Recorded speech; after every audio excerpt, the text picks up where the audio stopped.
Assalamualaikum warahmatullahi wabarakatuh.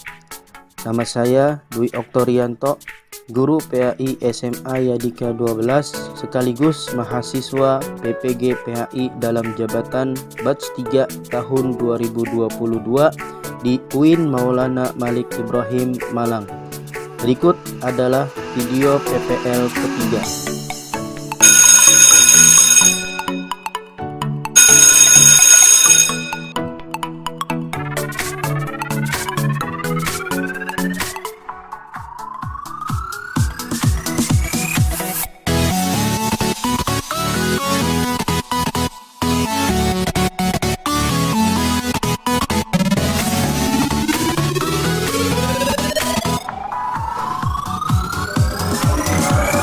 Assalamualaikum warahmatullahi wabarakatuh.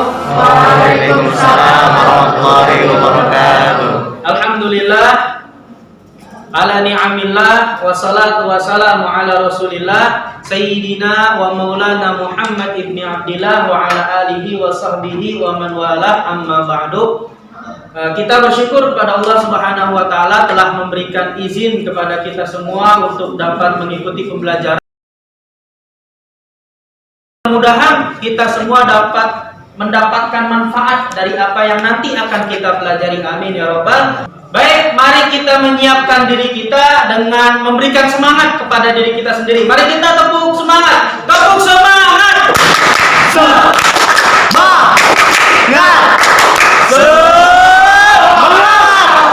Kita tepuk tangan.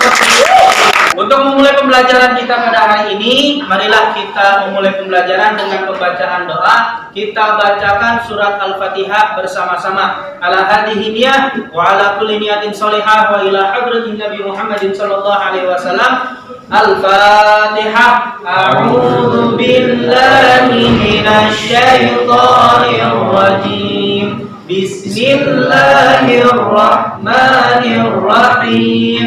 Alhamdulillahi rabbil alamin. Ar-Rahmanir-Rahim. Maliki yaumiddin. Iyyaka na'budu wa iyyaka nasta'in. Ihdinas siratal mustaqim. Siratal ladzina an'amta 'alaihim ghairil maghdubi 'alaihim waladdallin. Rabbighfirli wa liwalidayya amin. Rabbi zidni ilma warzuqni fahma amin ya rabbal alamin. Bapak absen terlebih dahulu. Agastya, Andrea Nawang. Baik, agar pembelajaran kita menjadi nyaman, ya mari kita lihat sekeliling kita. Jika ada sampah, silahkan dipungut sampahnya kemudian dibuang pada tempatnya.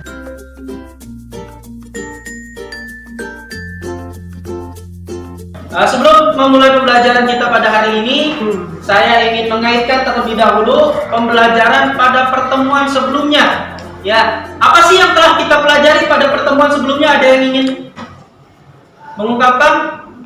Hasbi, gimana? Kita sama-sama telah mempelajari dan mensimulasikan akad nikah yang baik dan benar. Ya, jadi kemarin ya pembelajaran yang lalu kita telah mensimulasikan akad nikah yang baik dan benar menurut pendapatnya masing-masing. Ya, kemudian baru kita samakan persepsi bahwa prosesi akad nikah yang benar inilah prosesi.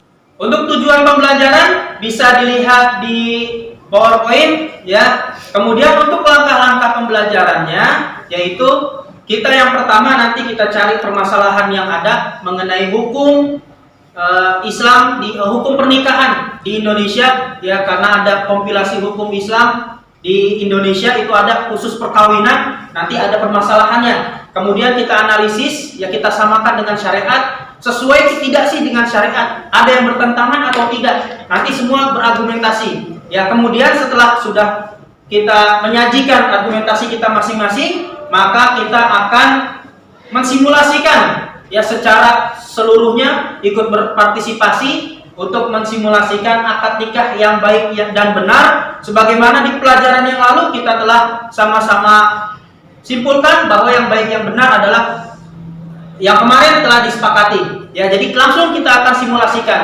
akad nikahnya. Di dalam undang-undang kita fokus, kita analisa pada hukum pernikahan yang ada di undang-undang. Ya, di sini karena hampir semua dalam pernikahan diatur di dalam undang-undang. Ya, pertama yaitu tentang pencatatannya. Setiap pernikahan dicatat. Nah, tiap pernikahan dicatat menurut peraturan undang-undang yang berlaku. Nah, itu yang pertama. Jadi pasti dicatat, setiap pernikahan pasti ada pencatatannya, pencatatan sipilnya. Kemudian ada sahnya perkawinan, diatur juga. Ya, bagaimana sih perkawinan yang sah menurut undang-undang? Ya, menurut hukum masing-masing agamanya. Artinya, nanti kita sama-sama menganalisis hukum yang ada di dalam undang-undang, kira-kira ada tambahannya nggak yang ada di dalam syariat? Ada tidak yang belum ada di dalam syariat? Jadi tambahan yang ada, yang khusus di dalam kompilasi hukum Islam ini. Kemudian tujuan perkawinan, kemudian batas usia minimal. Seperti contohnya batas usia minimal, adakah di dalam syariat?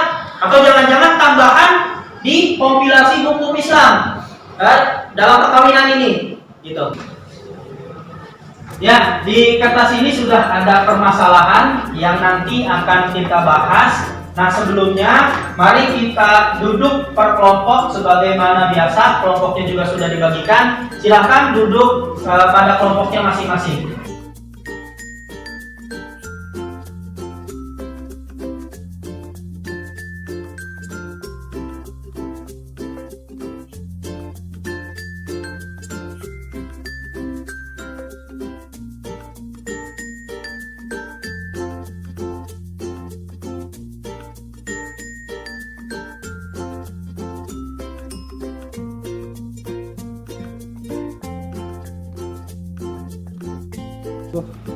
Kertas lembar tadi yang sudah dibagikan itu ada permasalahan. Yang pertama adalah kita fokus pada hukum positif Indonesia, yaitu kompilasi hukum Islam dalam perkawinan. Nah, khususnya yaitu mengenai tentang ketentuan yang harus ada, yaitu rukun perkawinan. Nah, rukun perkawinan silahkan dianalisis dari mulai calon suami, calon istri, kemudian wali, dua saksi. Kemudian yang terakhir adalah sigot ijab kabul. Silakan dianalisis, samakan dengan hukum syariat. Adakah tambahannya apabila ada tambahan, atau adakah yang berbeda dengan hukum syariat? Nah, silakan cari di sumber-sumber seperti di buku kalian. Ya, silakan cari di internet atau di bukunya masing-masing bagaimana hubungan tentang kompilasi hukum Islam dan hukum syariat, samakah atau tidak. Silakan dicari silakan didiskusikan pada kelompoknya masing-masing.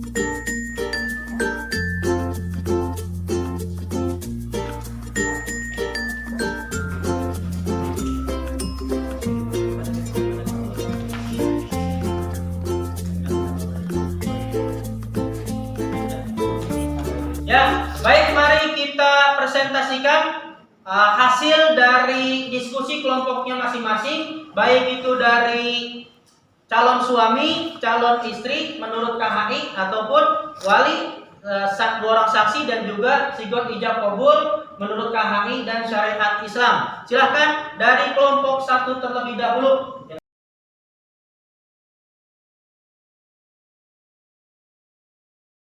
Assalamualaikum warahmatullahi wabarakatuh. Waalaikumsalam warahmatullahi wabarakatuh. Kami dari kelompok 1 ingin menyampaikan pendapat. Untuk kemaslahatan keluarga dan rumah tangga, perkawinan hanya boleh dilakukan calon mempelai yang telah mencapai umur yang ditetapkan dalam pasal 7 Undang-Undang Nomor 1. Artinya, dibatasinya umur dalam KHI sebenarnya untuk kemaslahatan bersama. Tujuannya agar pernikahannya langgeng dan tentram. Karena kalau misalkan calon mempelainya itu di bawah umur yang ditetapkan, dikhawatirkan emosinya itu belum stabil, jadi belum mampu untuk menjalani rumah tangga. Jadi kesimpulannya, aturan undang-undang ini tidak menyalahi syariat Islam.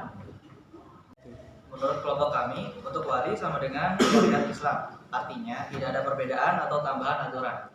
KHI adalah saksi harus menandatangani akta nikah pada waktu dan tempat akad nikah dilangsungkan.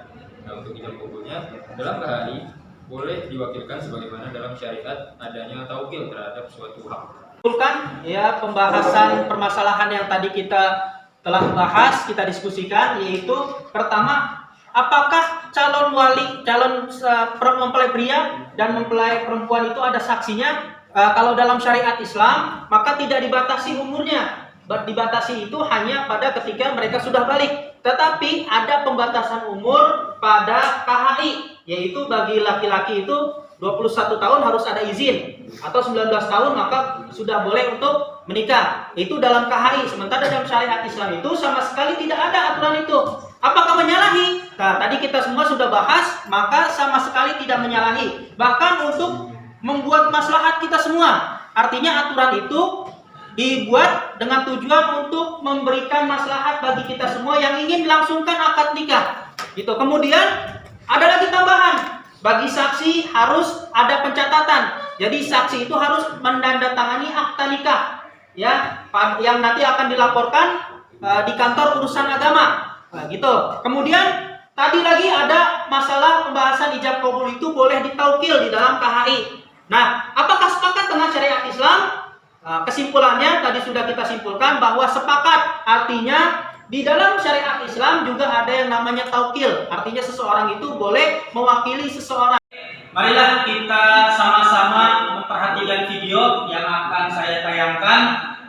Untuk nanti kalian silahkan dikomentari apa sih isi video tersebut. Ya, silakan disaksikan.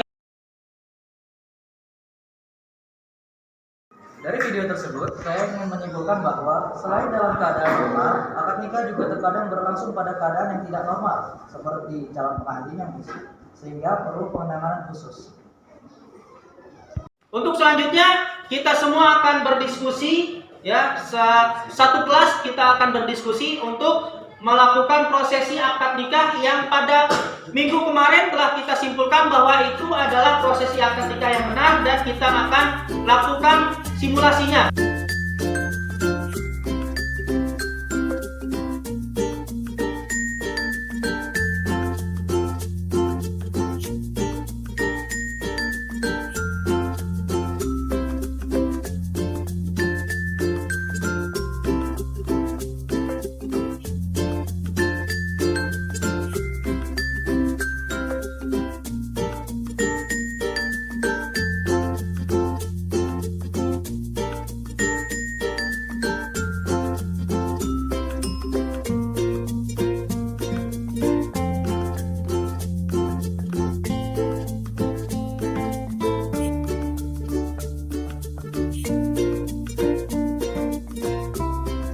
Assalamualaikum warahmatullahi wabarakatuh. Waalaikumsalam warahmatullahi wabarakatuh. Alhamdulillah, alhamdulillahirabbil alamin. Alhamdulillahirabbil alamin. Wassalatu wassalamu ala asyrofil anbiya'i wal mursalin sayyidina wa maulana Muhammad. Kita mulai prosesi akad nikah. Mari kita beristighfar dan bersyahadat bersama-sama. Astaghfirullahaladzim. Astaghfirullahaladzim. Astaghfirullahaladzim. Asyhadu an la ilaha illallah wa asyhadu anna Muhammadar Rasulullah.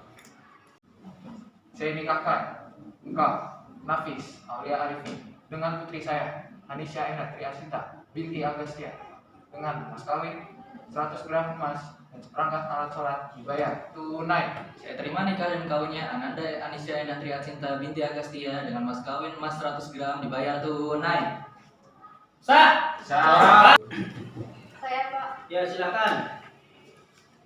Dari diskusi yang telah kita lakukan dapat disimpulkan bahwa hukum Indonesia tidak bertentangan dengan syariat Islam, bahkan memberikan kemaslahatan untuk umat. Dan dari praktek prosesi akad nikah yang telah kita lakukan tadi, kita dapat mengetahui secara langsung bagaimana suatu pernikahan dapat berjalan dengan baik dan benar.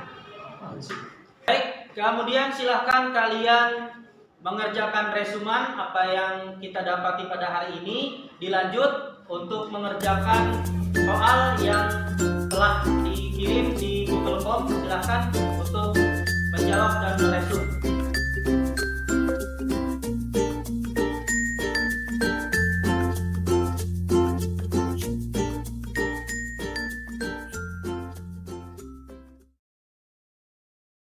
Kerjakannya resuman, kemudian soal-soal juga telah dikerjakan, maka selesailah pembelajaran kita pada hari ini. Marilah bersama-sama kita membaca doa kafaratul majlis. Mudah-mudahan apa yang kita pelajari bermanfaat untuk kita semua. Amin ya rabbal alamin. Kita baca bersama-sama. Bismillahirrahmanirrahim. Subhanallah